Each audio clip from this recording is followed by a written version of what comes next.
Oh, yeah, that is. This is Between Hook Sets. I'm Jason Walter from In Through the Outdoors with my partner in slime, Kurt Underhill from the Fishing Crew. Howdy, howdy, howdy. Hello, how's it going? It's going good. Yourself? Excellent. After the hook set, I'm not quite sure where to focus. Do I focus over here, over there, over here? You know, look straight at the camera. Have you ever focused in life? No, heck no. Are you kidding me?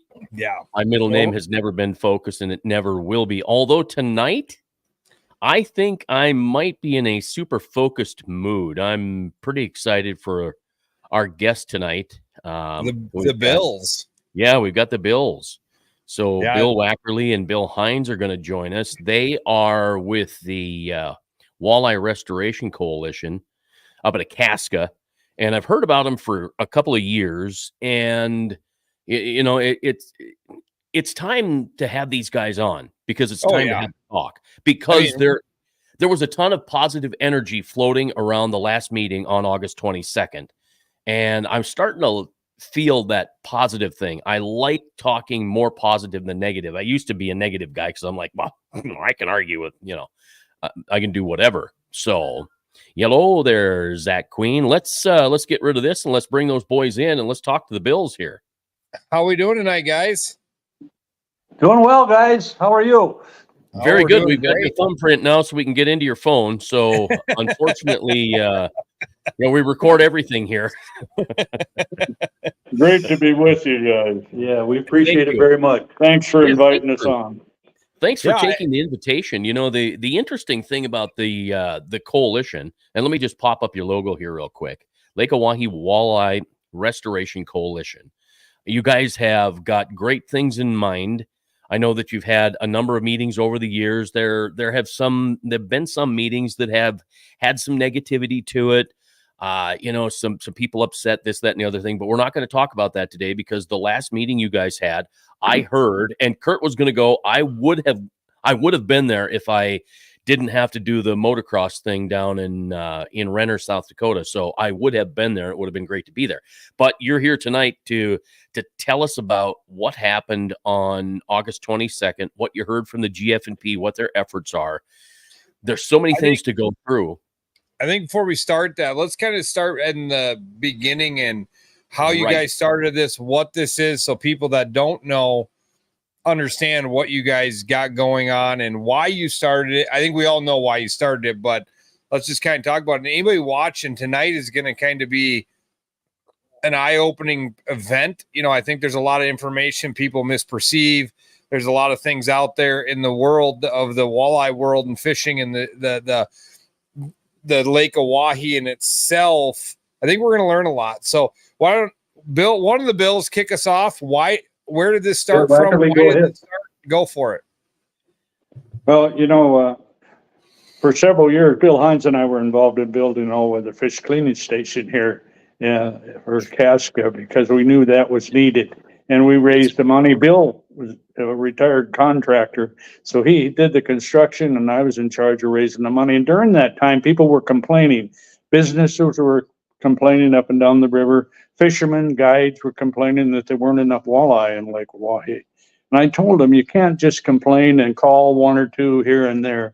You need to get organized if you want to cause some change. So that's how we started the Lake Oahe Walleye Restoration Coalition. I came up with that name in the middle of the night. I woke up and I said, this will do it. So that's why we got the tag that we have. But our whole idea was to bring the walleye population into fishing back as it was in the 80s and 90s, and to help our businesses and towns up and down Lake Oahe and all the fishermen as well, guides and so forth. So that was our goal, and our goal was, like Bill Hines said earlier, to be positive and work directly with people.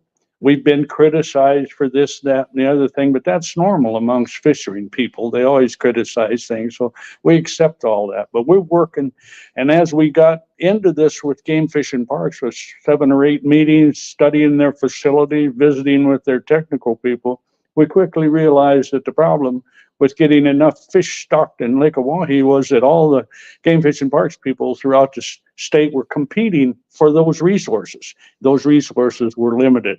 So that's where we got on to, hey, let's get these RAS rotating circulating fish systems going so we can raise enough stock to stock not only Lake Oahe, but all the fisheries in South Dakota.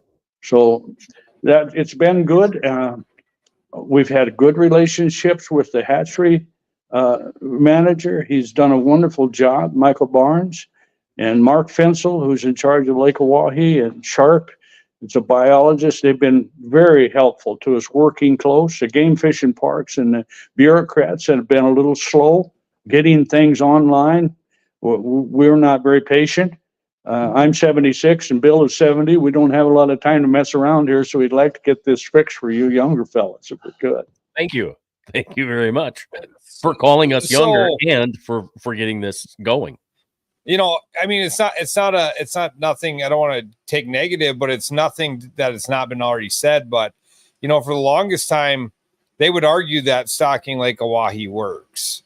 And last year in the fisheries meeting, they came out and said, spoiler alert, it works. And I talked to one of the biologists off to the side, and they just said, you know, we didn't think it wasn't that it wasn't going to work. We just think we could ever put enough fish in to see the difference.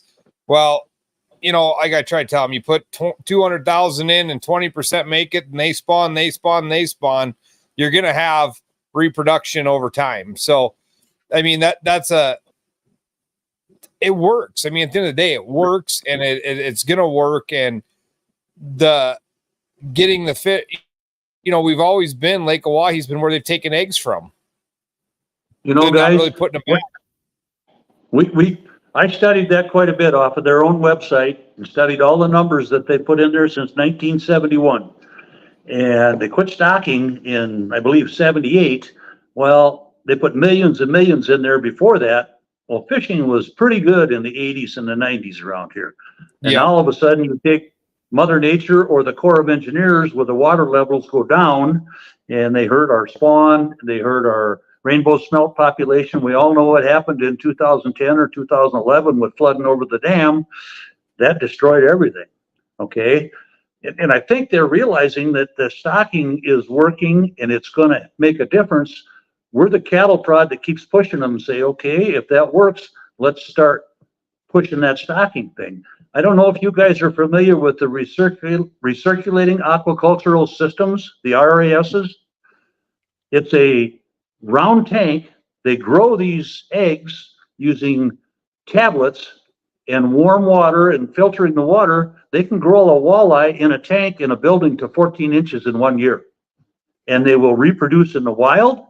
The system started for the commercial food industry, but most of the states around here are using these instead of the old ponds and putting their fry and their fingerlings out in ponds and then trying to catch them again.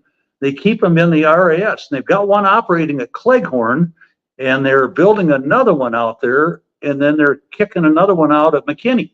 I've been out and visited with Cody and Brian 4 or 5 times and looked at these operations. If anybody's out in that area, it's pretty phenomenal to go in there and get a tour of this. And our future, I believe, our future stock of our eggs and our implants are going to be raised in these RASs. They're going to have to create one for a brood stock, so to speak, and just keep the females in there so they won't be able to use it for other fish. But eventually, if we can't get up the Grand River, if we can't get up the Morrow River because of problems going on up there, now we can start kicking our own eggs out. I think this is really the way of the future, and I believe that the department is thinking that way too, because they're spending a lot of effort. Michael Barnes, John Locke, Mark Fensel, all these guys, Jake Davis, Tom Kirschman, all those guys are pushing forward on that. Noam's on board with it too, and Kevin Roebling. They're all going towards this and getting that going. This is more of a constant for us to produce our fish instead of having to rely on Mother Nature or the Corps of Engineers or relationships to get up the Morrow and up the Grand, so on and so forth. But so it's less eggs We're taking less eggs from females. It's less invasive because you're taking how many are you growing in this system? 10,000, 100,000? They gave us some numbers, and I'll have to get my glasses on here and look, but next year they talk in pounds of fish now, which I'm not Okay. smart enough to figure that out. And in the last couple of years, I think they maxed out at 2,400 pounds. Next year, they plan on kicking out 12,000 pounds of walleye out of Cleghorn, which is phenomenal. Okay, so that's probably, let's call it 13,000 walleye then, because that 14, hard to tell. You're growing a 14-incher in a year. Nature grows a 14 in what, 2.5 to 3 years? Well, yes, they look for a 14-incher in 3 years, and it isn't quite happening on upper Oahe. It's happening on lower Oahe, are getting close right now. And but the smelt are coming back. We heard that from these guys. The herring are going back down. The Cisco's or herring are going back down, but that's a normal gradation thing. And they're putting in stocking all these impregnated gizzard shad, which is why Sharp and Francis Case and all these things kick out fish after fish after fish. That's their main forage. We've had the luxury of having the rainbow smelt, but you guys don't realize that. But up here, I used to be in Mobridge, and now at Akaska, after the 4th of July, we didn't even go fishing because the rainbow smelt would go down to Sutton's Bay or Bush's Landing and Charlie's Creek, and we'd have to go down there and chase them. Well, now these gizzard shad are keeping these fish up in this area quite a bit longer. We're having still pretty phenomenal fishing up here, which in July and August is almost unheard of. Right. But the July thing, July 4th comes and the walleye are gone. Yeah. They've been there. Yeah. Make a long story short, we really believe this program that the game fishing parks is doing, and that's one of the things that I told Bill again early on. I said, we're going to work with these guys because they're still in control. We can complain about them all we want, but it doesn't matter. We're going to help do what we can do to help them. And we've gone around and visited a lot of sports clubs and had meetings here, and actually had meetings with Game and Fish in Mobridge, been to 3 or 4 commission meetings. Like I said before, been to Cleghorn 4 or 5 times, and just visiting and interacting and acting with these guys and asking them what we can do to help. And I think they appreciate that too, instead of somebody yelling at them. Quick. Can you guys explain this graphic? And which one is it? That's the upper Oahe. Yeah, let's see. The green line is, I'm going to get my chart out here. Green line is between the 20 inches. The 20 inch and the 20 fish. We're going in the right direction. The red dotted line zone is where they want to be. Okay. In years past, and I don't see the years on the graphic, but there it is. Okay. Back in the 90s, it had dropped down, and again, that was the water going down situation, I believe, and then it's come back. But they're real positive about this. Lower Oahe is in a little bit better shape, and because they have been stocking more down there and also putting more forage base down there. And that seems a little more I know there was some guys. Well, their idea, guys, is, and I don't understand it. They're the biologists, they know, but they're going to do an every other year flip flop. So in other words, if they stock fish in upper Oahe, the next year they'll stock forage base in there because they don't want to do it back to back to back because they're concerned that and I guess it makes sense from their standpoint. But I know when we started this thing, we had some fishermen from lower Oahe that were kind of jumping on us thinking that we were stealing all their stockings. That's totally not the case. What we asked them in our 5-year plan that we submitted to the Game Fish and Parks Commission was to stock 5 million fingerlings in Lake Oahe, rotating 1 million south, 4 million north, 4 million south, 1 million north. Now that'll change to pounds because we're going to be putting in some juveniles and some larger walleye. There won't be little fingerlings like they've been coming out of the pond. So their survival rate will increase substantially. Oh, I would guess it would just skyrocket. So, couple of things on that, guys. So are they gonna put fry in anymore, or is fry gonna be all for the raft system? The fry is basically if they have extra fry, they put it in. That is not something that they look forward to. They're going to be fingerlings. But if there's fry available and they get their hands on it, they'll dump it in just because it's no sense wasting it. And Yeah. my understanding, and again, I can't tell you the correlation between the numbers and the pounds, but their big thing now is here's the Cleghorn RAS facility, and you can't see this. I don't know if you can see it if I hold it up. This sheet. Oh, well, yeah, we could see the white graph. So the white graph on this side over here is 2025, and that's the 12,000 pounds that they plan on putting in Oahe. That was just from and this is what they put in 24, 22. So you can see there's quite a bit of an uptick because of this Cleghorn RAS is going to be online. So if we use the AIM Pro Walleye Series length to weight conversion chart, a 14-inch walleye weighs exactly a pound. So if we're looking at 13,500 pounds, is that what you said? We're looking at 13,000. Yes. Walleye. Well, I think you're going to have.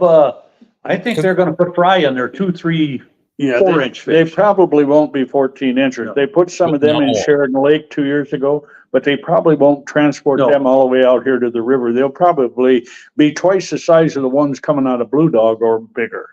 Okay. Well, and when I was talking to Cody and Brian out there, we actually built a salmon spawning station down at Gettysburg back in the 80s. And then I built headquarters. I built 2 or 3 buildings for the Game and Fish and got to know a little bit about their stuff. But the 10% rule for fish in the wild is a survival rate. What that means is in the wild, fish drop their eggs. 10% of those eggs will grow to a fry. 10% of those fry will go to a fingerling. 10% of those will grow to a juvenile fish. 10% of those will grow to a catchable, livable fish. So if you put 1 million eggs in there, you might wind up with 1,000 fish that you're going to catch. And that's Mother Nature's rules. Well, I mentioned that to Brian out at Cleghorn, and I talked to him and I said, well, I assume you guys are going to get a little bit better survival rate with your RAS. And I said, I would think you may be hoping for 25 or 30%. And he looked at me with daggers in his eyes. He said, we expect to get 75 to 80% survival rate. Wow. And so that being said, now you don't need to take 120 million eggs. Maybe you can get by with 40 million eggs. That's pretty phenomenal going through all the forward thinking on this. And Michael Barnes, I think, is the big one that's behind most of that. He's a pretty phenomenal guy. So if they're putting in Sheridan Lake, what are they seeing? Or do they got them tagged, or do they got them anything like that to monitor their growth rate after they're into the wild? I don't think they've done that yet. They're in the process of it, according to Fensel. And I soon found out these guys, hatchery guys, aren't the biologists out in the field. They said they put in their orders and we just raise the fish. What they do with them, we don't know. Yeah. I mean, that'd be interesting to know if you're going it to 14 inches in a year. Right. If it, obviously you're just force feeding that thing food, basically. I mean, there's no other way to grow than eat, right? I mean, warming the water, control temperature, control circulation, cleaning the tanks regularly, feeding them. The thing they're trying to do is make sure they transition those bigger fish from the food that they get to the food that will be available for them in the lakes and rivers that they put them in. That's their big challenge right now. They want survival rates. The hatchery guy wants his fish to survive, and the biologist definitely wants them to survive. So. And we did this, right? I mean, as anglers, we want them to survive as well, right? I mean, that's just the survive thing. So you can kill them. Yeah. So, with that being, I guess another question: did they bring up? I know we brought the gizzard shad up a couple years ago, and it was all concerned because the gizzard shad's a warm water fish; they might die off. Do they see like last year? There was some concern. Did we see gizzard shad make it through? And if we have a hard winter, are we going to lose gizzard shad, or are they acclimating a little bit to colder water? We're going to see some die off, and we saw some last winter in Upper Oahe around Gettysburg and some other areas where I don't know if it got too cold too fast or something. Finsel was explaining it to me, but you're going to see some die-offs in there, but that's normal. And at the same time, just 2, 3, 4 weeks ago, we had an abundance of a hatch of gizzard shad. And those little ones are just swimming all over the place on the top of the surface. And we saw paddlefish actually jumping up and grabbing these things up here. It's and they grow to 4 to 6 pounds, pretty big ones. And we don't see the big ones dying off. The smaller ones we'll lose. They'll sometimes spawn 2 or 3 times in the summer, drop 200,000 or 300,000 eggs each time. So when we put in 2,500, 3,000 of those gizzard shad every year, and that's what our plan requests, and that's what they've been doing. You can imagine how many millions of little gizzard shad can be floating out there for those fish to eat. And they don't eat each other, so that helps too. Well, yeah, that doesn't go crazy with it. Because of the colder water this year, they hatched a little later and they aren't growing as fast. Those little 1 to 1.5 inch schools that we saw a few weeks ago should have been 1.5 inches, 2 inches, 3 inches. And that was a concern of Mark Finsel's. He said, if they don't get big enough, we might see if it gets cold fast, we might see some of them die off. But they had a phenomenal, I think they put 5,400 impregnated in total Oahe, didn't they, Bill? Last 2 years, yeah. Yeah. So they're on that mission. They're going to keep going with it. So. Okay. So let me pop up these graphics. You shared them on the Facebook page. This is 2024 walleye stockings. Explain this for us. Okay, I've got to find it here. Okay, yes. Do we have it up on the lower on there? Which one's red is fingerling and the fry? I can't see the total graphic. Yeah, red is the fry is fingerling. yellow, fingerling is red. Okay. Yeah. Yes, and I guess that one, it's telling us that in 24, they got another one on here in 24 where they stocked 2.9 million. I'm not sure where that chart's at. 2.89 south. Yeah. Let me see if no, that's walleye growth. I don't think is it either. They'll show the stocking points where they stocked them. Yeah. Okay. Yeah. So I thought maybe I'd grabbed all of the graphics there, hoping you guys had them kind of. I didn't bring the graphics with me. I've got a packet here. If you can bear with me, I'll find it. Yeah, no, that's growth okay. rate is starting to come up in Upper Lake Oahe. As you see the second chart, lower has been pretty good, but they're starting. They want them to get to 15 inches in 3 years, and they do better south than they do north, and that's been consistent for a number of years. The gizzard shad stockings in I think it was 2,226 and gizzard shad adults, impregnated gizzard shad. That's a big number for them. That was in 2024, and that was all the way up and down the river. Now 23 they had upper Oahe, but 24 lower Oahe got more. They got Minneconjou, Cow, Peoria, Swan, Whitlock, but so they're going to keep us abreast of that. The walleye stockings, I'm looking at this chart. If you bear with me, I'll find it. 2023, they had 3.9 million fingerlings, and that was mainly in upper.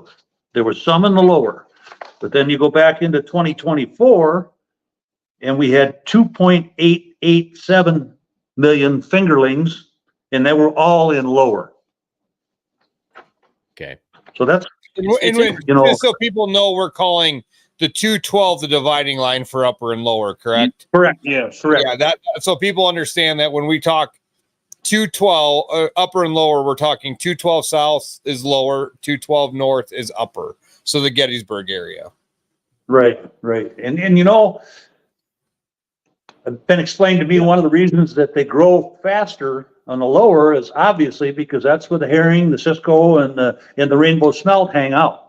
We get some up here when they spawn, but as soon as that water warms up, boom, they're gone. They're back the bus down to Cow Creek, and you guys get to catch them.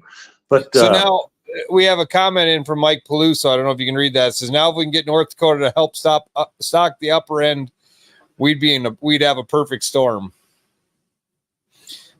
He's talking about North Dakota I Game. missed a little bit of that. You were breaking up. Sorry, he said. Kurt, you were breaking up a little bit. Now, if we can get North Dakota to help on the upper end with some stocking, we would have the perfect storm. You know, I agree. It's just been, it's a great thing. So with these fish going to be put in at 14 inches, you know, roughly, you know, we're going to have fry, we're going to have fingerling, we're going to have a little mixture of everything, it sounds like. I don't believe, let me stop you. I don't think we're going to be putting 14 inches in there. No 14 inches in Oahe. They're all going to be the smaller. I think they're all going to be the fingerlings, Okay. 2, 3, 4 inches, but the survival rate on a fingerling is much better than it's 3 or 4 of those 10% equations better than the fry and the little tadpole size. You've seen the fingerlings that come out of Blue Dog, you know, they're inch and a half. Yeah. Theyese will be 2 to 3 times. They'll be bigger than that. Yeah, so they'll truly So be. why, if we can do this, grow them in a year, why are they not going to stock those here, or is that eventually the plan? Say again, Kurt, I missed it. So if they can grow them that big in a year, is it going to be eventually be the plan to put the 14 inchers in our system, or will that never be in our system? I don't think so. I think they're doing this just because it still costs you a ton of money to raise those fish to that size in these tanks, and it uses up all their capacity. They're right, what they're doing right now, and they have to think other species than walleyes. I don't, but they do. But that was my next question. Yep. Yeah, they for example, they got some eggs from Nebraska last year. Well, they got them a month earlier than here, so they put those out, and by the time they stocked those, about the time that we were just hatching our eggs from South Dakota, well, then they emptied those tanks, and then they put catfish or smallmouth bass or something else in those tanks to keep them working. Because if they would have to keep these round tanks in there, or these round tanks operating and not change fish, you can't produce any more fish. You just have to let them grow in there. Sure. So what's the status of perch? I swear I heard somebody say that the GF&P is not going to stock perch anymore. Have you heard anything in your meetings about that? We have not. Okay.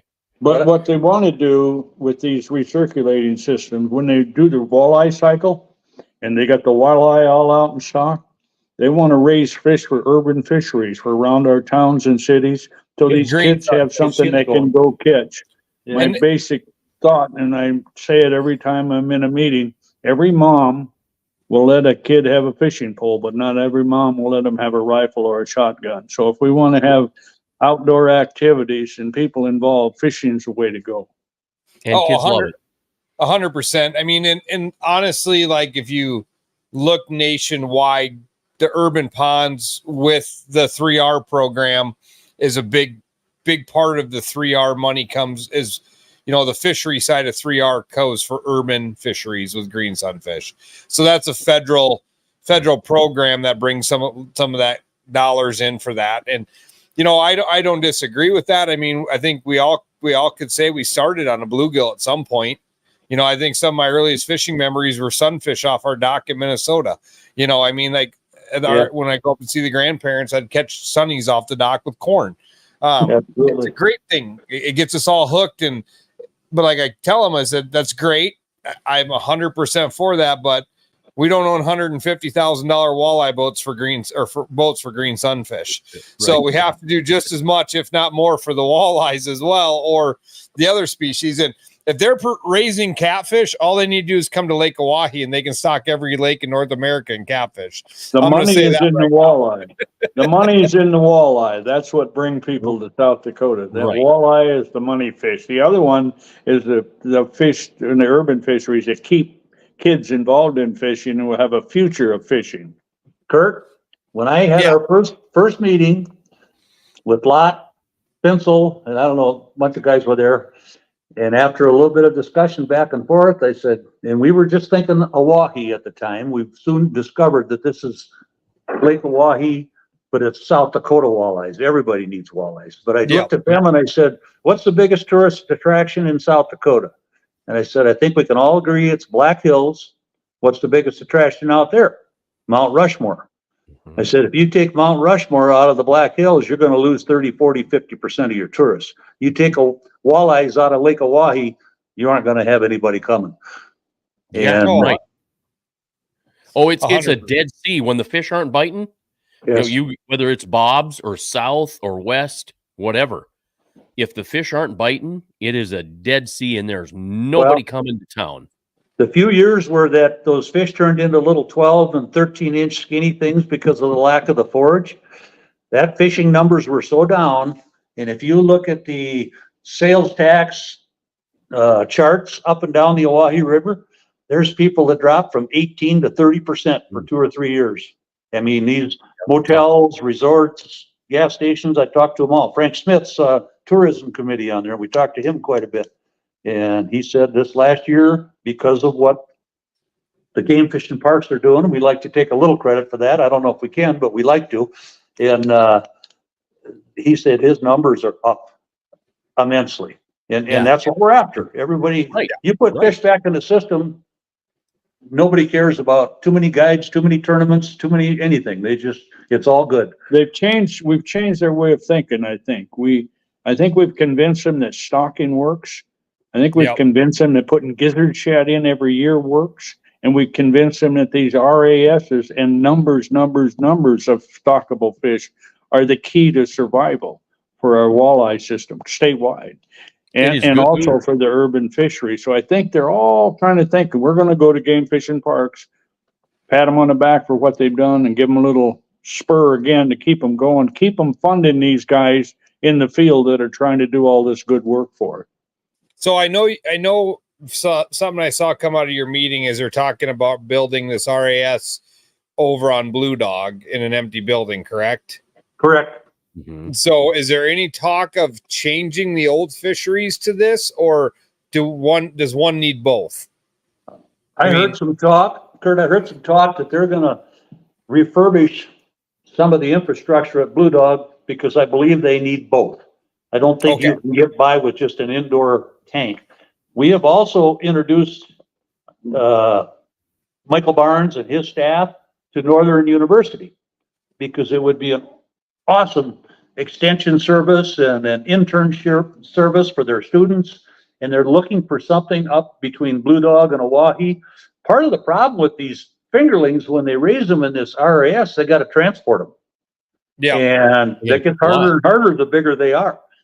So that's one thing. It would be nice to have an RAS right on Oahe, in my opinion, but it takes dollars. Yeah. And then we told them we'd help them do what we need to do there. We can raise a few funds if we have to, but we can't do the whole thing. But along with that, they also said part of the problem with that is our first thought was we're going to put one in a casca. Well, it would be great for us, but he said part of the problem is you got to have a qualified staff to run it too. It isn't like you just hire the cement worker to come in there and raise walleyes for you. But that'll come, but Mom might not come to a little rural Alaska. She might not think that's the best place to raise. It's a good place to raise kids, but she wouldn't realize that from a distance. Yeah. But I mean, that's great work on all this. Is there any talk, and I brought it up in the meetings, is there any talk on putting a minimum on Lake Oahe to a certain point? I mean, if we're raising these fish to grow and grow and grow, if we don't put a 15-inch minimum at some point, I get it when they go deep.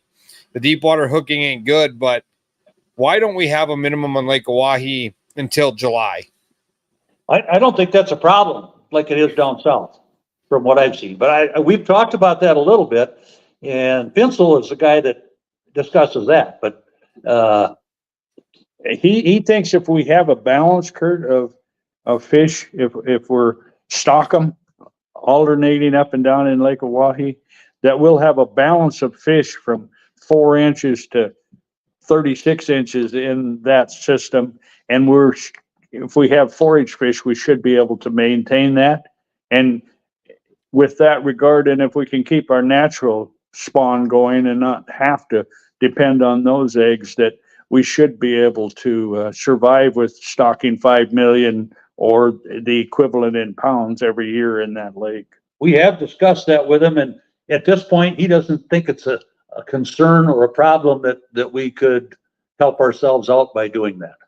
See, and I kind of beg to differ on that because, you know, if we want to grow a sustainable walleye, and then some of this goes back to, you know, angler satisfaction, right? I mean, I've had the talks with a lot of these people.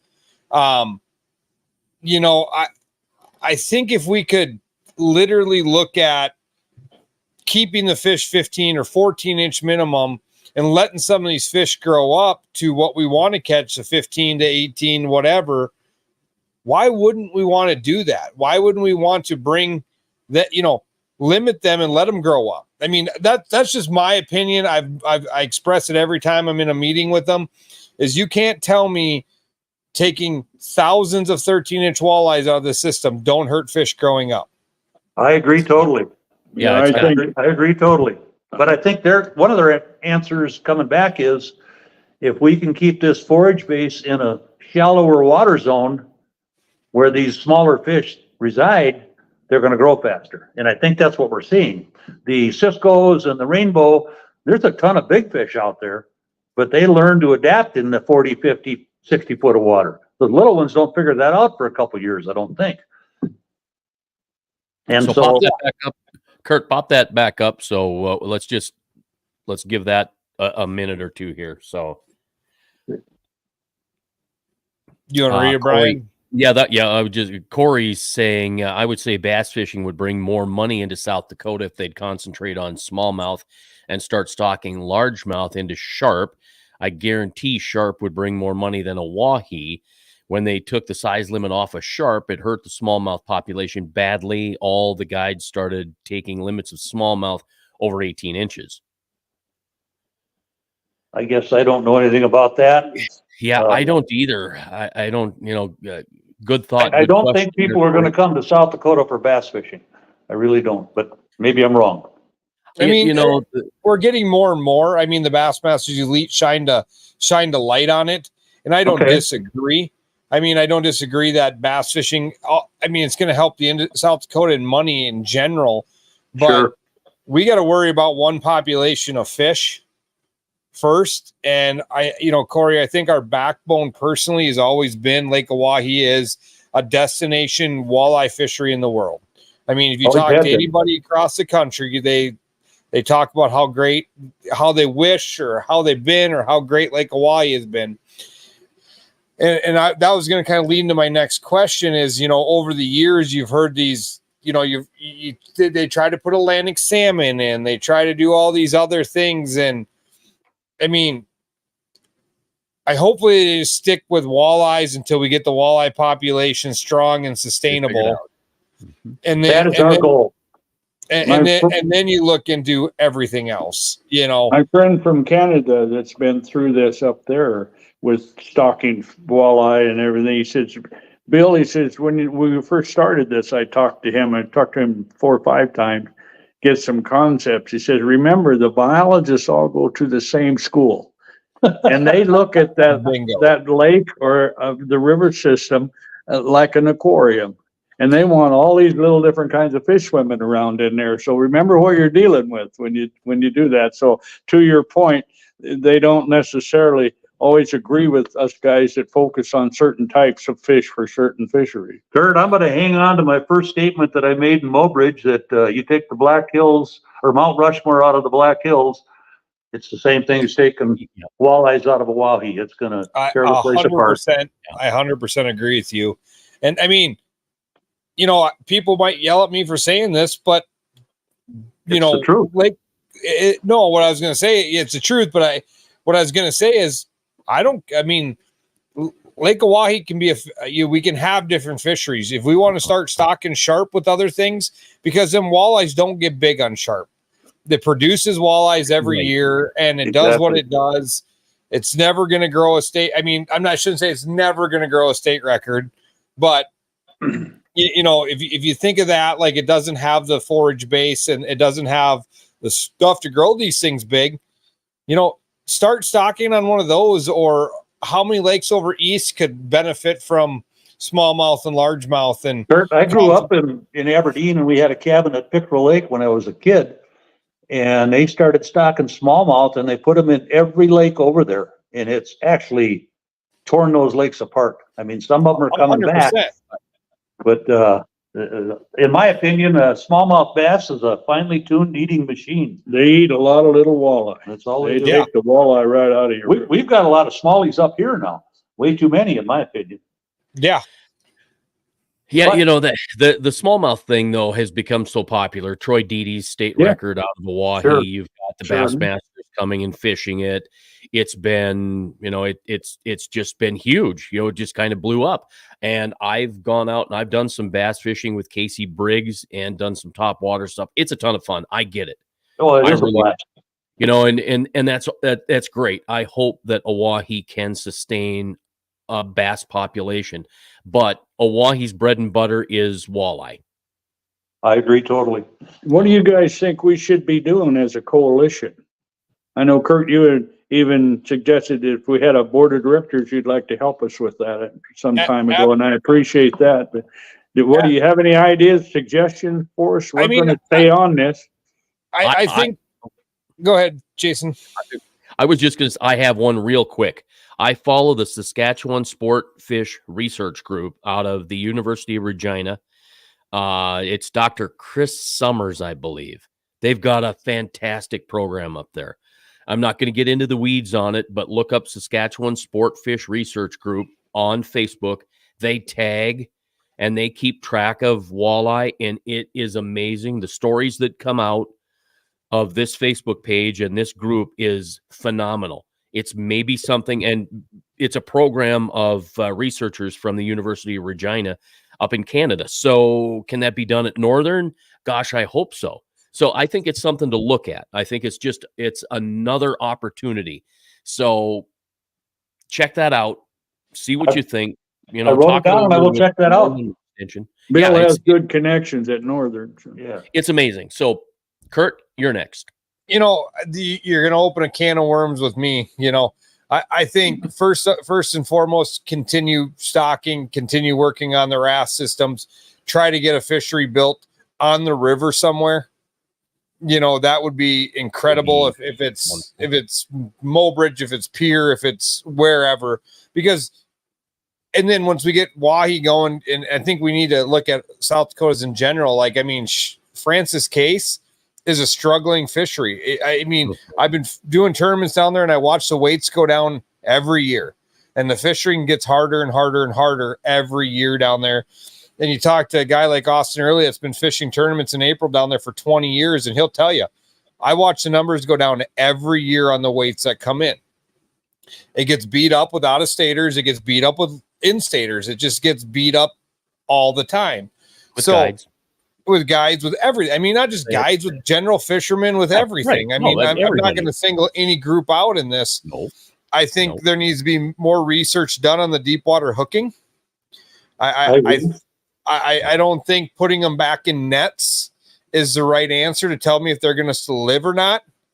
I think, you know, why not get a group of qualified anglers and make them come in for a half day or a full day class and give them lip tags and let them lip tag these walleyes and see what really happens. Let's see if we catch another fish that came out of 40 foot of water.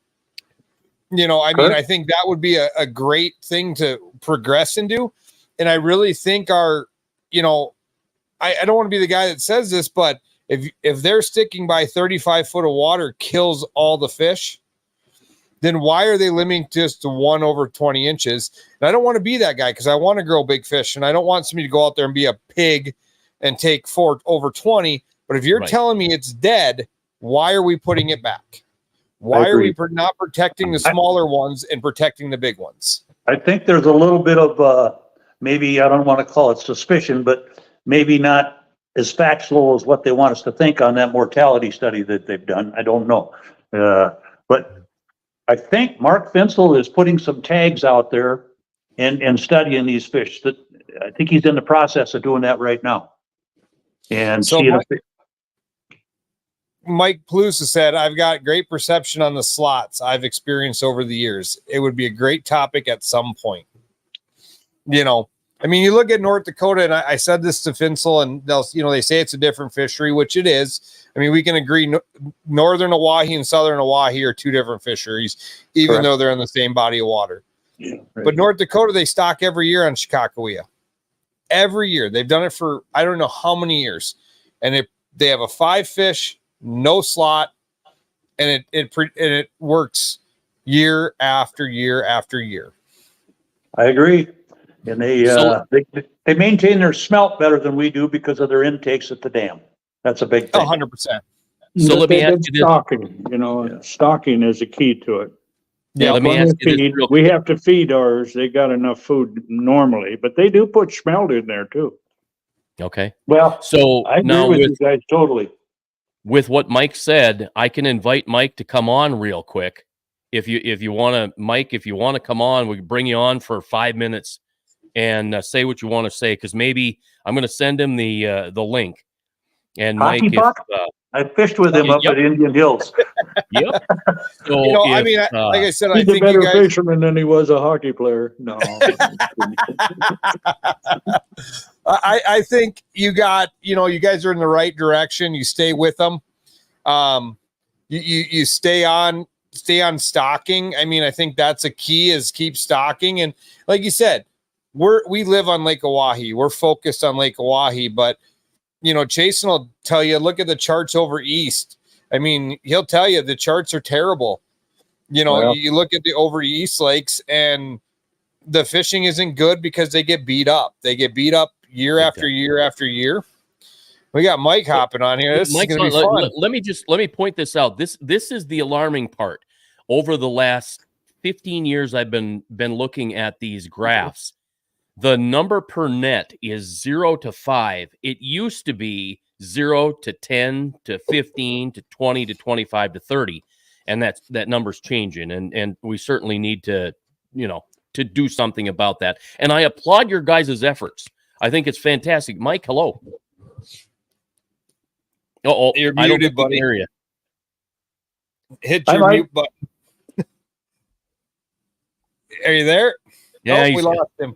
He'll He'll come probably in here have in a to pop minute. again. This is But, I mean- one of those things that happens when you throw somebody on real quick. But if he's got something to say, here's the thing. If we want North Dakota to pay attention, we need to hear some of these things. And Mike's not just your regular average guy that's commenting. He's not a keyboard warrior. He is a respected guy that can catch fish and big fish. And I'd like to hear what he says in conjunction, or has to say in conjunction with what we're talking about tonight. So if we can get him on, it would be That'd fantastic. be great. I didn't know you did culling on your program. Yeah, well, no, it's not illegal here. We're sorting here. But so while we're waiting for Mike to hop on, have you guys seen this thing out of British Columbia on the Columbia River? They're throwing an 8-day fishing tournament. They're calling it the Invasive Species Fishing Tournament to eliminate the walleyes and northerns out of the Columbia River up there. Yeah. I've been trying to do that for years. Yeah, they upped They're the limit on killing their walleyes. salmon. They upped the limit on walleyes to 16 inches. They upped the limit to 16 walleye. fish a day. Yeah. And they're going to do literally an 8-day tournament to see who can get the most walleyes out of the system because of the salmon eggs. Now, all joking, let's go up there and get their 2 to 3 pound walleyes and bring them in here. We can move them. If you could have a transport truck that would work, I'd drive it right now. Yeah, I know, like, people are going to say, oh, invasive species. I'm just, completely joking, but let's go get those things. Yeah, I agree. Well, Do we got you now, Mike? I don't know. There we go. We got you. There we are. My Hi, phone Mike. got This is off. Bill Hines. I know. My boys. How wife you and I doing? fished with you last year or 2 years Yeah. ago, I think. Yeah, it's been a couple of years now. Yeah, 2 years. Well, And I got a kick out of the gal at Indian Hills. We said in South Dakota we call him hockey puck. Yeah. So yeah, Mike, let's hear your perspective on the slots. You live up there with 5 fish, no slot. Yeah. I mean, Yeah, so here's what I've seen, and I've seen it all over the country because obviously I've been fortunate enough to be able to fish in a lot of different places. and cutting my teeth, obviously in North Dakota, definitely on the Lake Oahe, Missouri River system, and then guiding on all three of the systems here, Devil's Lake, Sakakawea, and the Missouri River. The one thing I have noticed in all these years, and I could go to all these different, I could name a bunch of different lakes I've been on. The slots, what I have really experienced is you really start picking on certain size fish.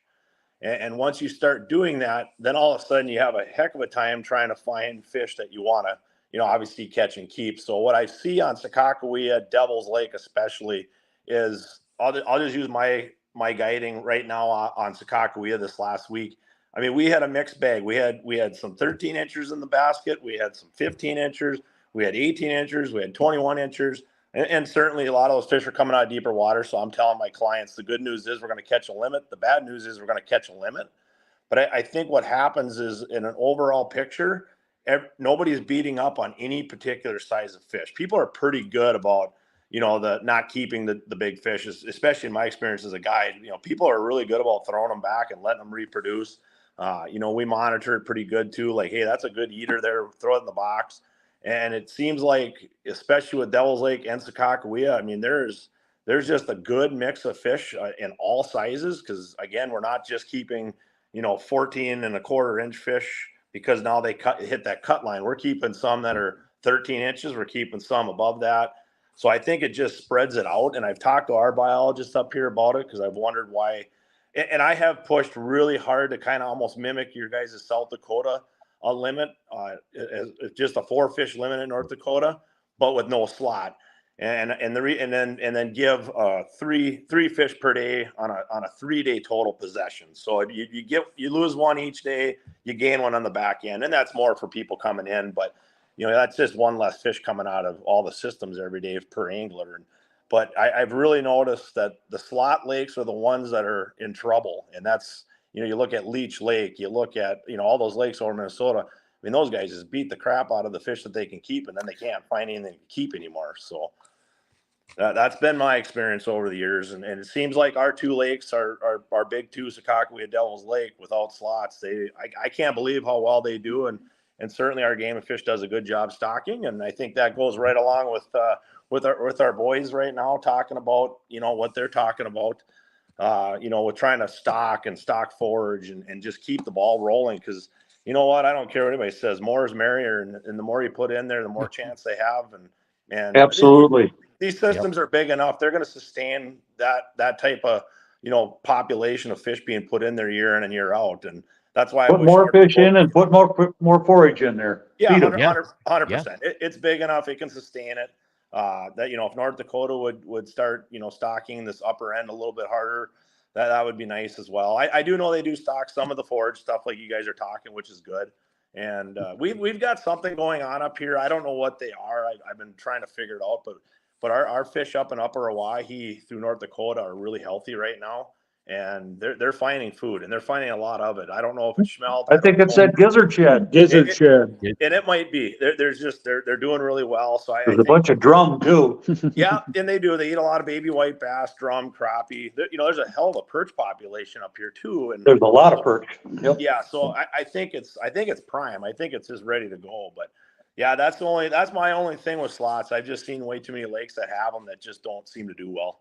Mike, don't you think that our fishing populated away from everybody taking pictures and keeping the big fish? Aren't you? 100%. Yeah, 100%. I guide, thousands of people in a year, both ice fishing and open water. And I have never had a guy, basically tell me that he wants to keep that fish. They're so good about taking a picture and throwing it back. I mean, I can talk about anything.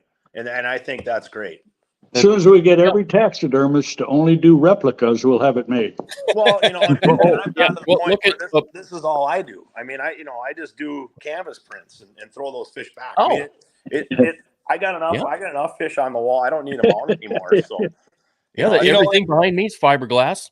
Yeah, I painted every one. They're all fiberglass. There's nothing real. Yeah, and from a distance, they all look real. Yep. And it's so simple. It's so easy to do a replica, and they last forever. You do a real skin fish, and you're going to redo that thing in 10 years because it needs to be reconditioned. Yep. And a replica, you might blow the dust off, and that's it. So I agree. So I asked some of the biologists last year at the meeting here down in here in Pier, and I said, why are you protecting the big fish? If you tell us over 35 foot, they're dead. And they straight up told me it's a social law. It's a social law. There's no scientific or biological proof that them fish do anything better in our system than the rest of the fish do. It's because people complain that Mike Peluso's at the cleaning station with 4 over 20 and they've got 8 inchers. And they said, unless the general public would want to change it, they would never talk about changing it. Yeah. And it's a social law. I believe that. So, I'll give you a little experience from my week up on Sakakawea. I mean, our fish we did find some shallow fish, which was very refreshing. But I tell my clients jumping in the boat, I said, the good news is we're probably going to catch our limit. The bad news is we're probably going to catch our limit. And me being a guide, yes, I could legally take 5 fish a day. And I normally don't until it turns into this time of year where we do catch some smaller fish that blow up.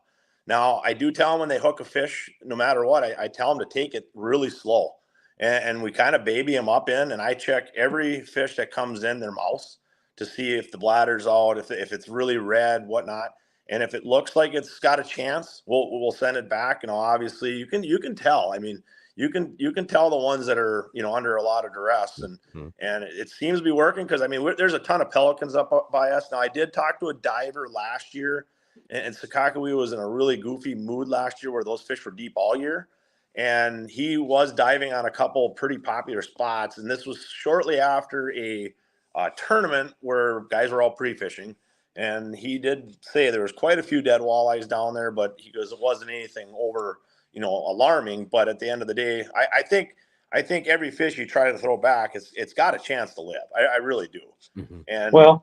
And I think also it depends on the person bringing it in too. 100%. That's why all my clients just slow down, just take that slow. Like me, I catch enough fish in a year. Like if I know it's not very big or whatever, I kind of let it just dangle down there for a while and let it readjust, and I'll reel up a little bit more.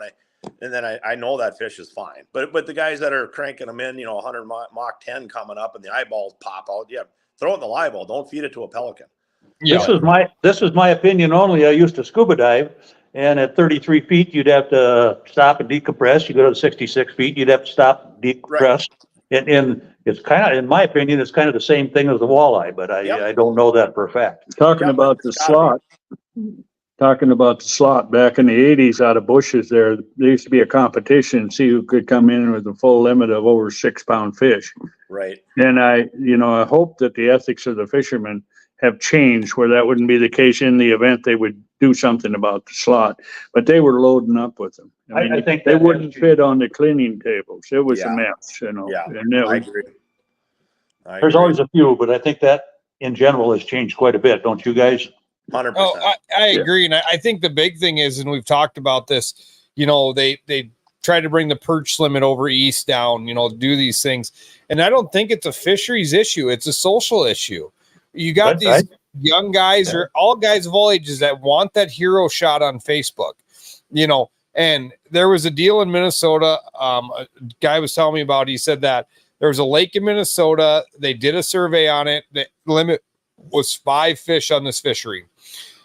They did an entire year-long survey, and the people, like the angler satisfaction was super low because not everybody's catching their limit. The very next year, the average amount of fish that were caught for the whole year was 3 walleyes.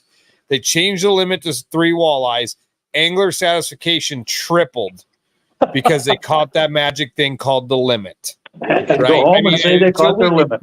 Yes. Until we get that mindset out as public that we don't need to go catch a limit. Mike guides, like you said, every day, all day. Does Mike need to take a limit home every day? No. He can't eat that many fish. And so if we get that perception out of our head that it's not a good day unless we have our 4 or 5 fish in the box.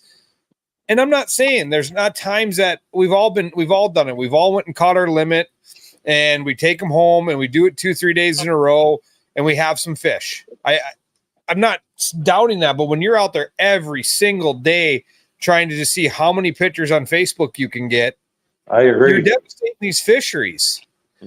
and we're sitting here complaining at game fishing parks to stock them, but yet as an angler, as a sportsman, we're not doing our part to not be greedy pigs. Kurt, you don't have as many relatives, as big a family as I've got. You can't imagine how many walleye they can eat. but you know what I mean? Like, I mean, you see these guys, and you know, I have a hard time with game fishing parks, you know, taking off the, you know, no possession limit in your house, but then your cabin, you have a possession limit, and you know, it's such a mess. It's such a hard thing to do. And again, like Mike said, a 3-day, so South Dakota and North Dakota, you can buy a 3-day fishing license as a non-resident, but you can keep 2-day possession. I don't That understand doesn't make sense to me. Right. They want to get rid of the 1-day fishing license, but they want to only sell 3 days, but I can only have 2 days possession to leave with. How does that make sense? Doesn't. You know, one of the guides around here told me they do that. So the guys, they want to cook their fish at night, they can cook them in the motel or at the lodge, and they can still take their 2-day possession home. That's one answer. And then that's one answer. But I mean, at the same time, there's guys that don't cook any of them and just risk it driving out of town, right? They leave, they get 2 days limit and go. Yeah, I don't think that's a stocking or a game and fish problem. That's an education problem. It is. It's half our problems are social problems. But if we make laws for social, look how good that works in our country right now, making social laws. They don't. It doesn't work good. I mean, we can all sit here and raise our hand and tell you how social laws don't help. Yeah. If you start with politics with Bill and Bill, we're going to be here until about midnight. I'll learn how to turn that button off when we go into politics. I've had you guys in the boat. That is the truth. So I get it. I mean, Mike, it's great to have your opinion. I mean, you've done it a long time, and you live in a state that doesn't have a slot.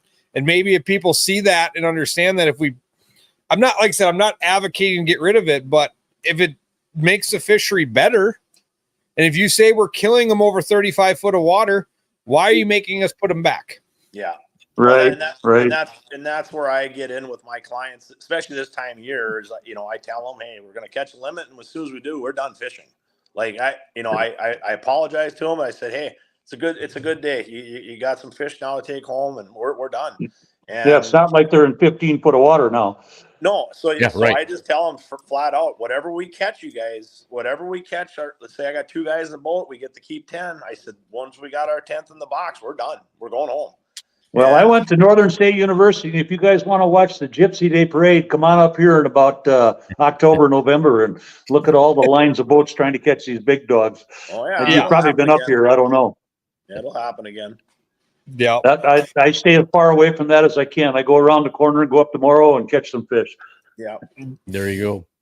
Well, fellas, thank you. I see we're at an hour already. So, Mike, appreciate you popping on. That was great to have you. The party, but good to talk to you again, Mike. Absolutely, you guys got to get your butts up here again. We got to do some fishing. That could happen.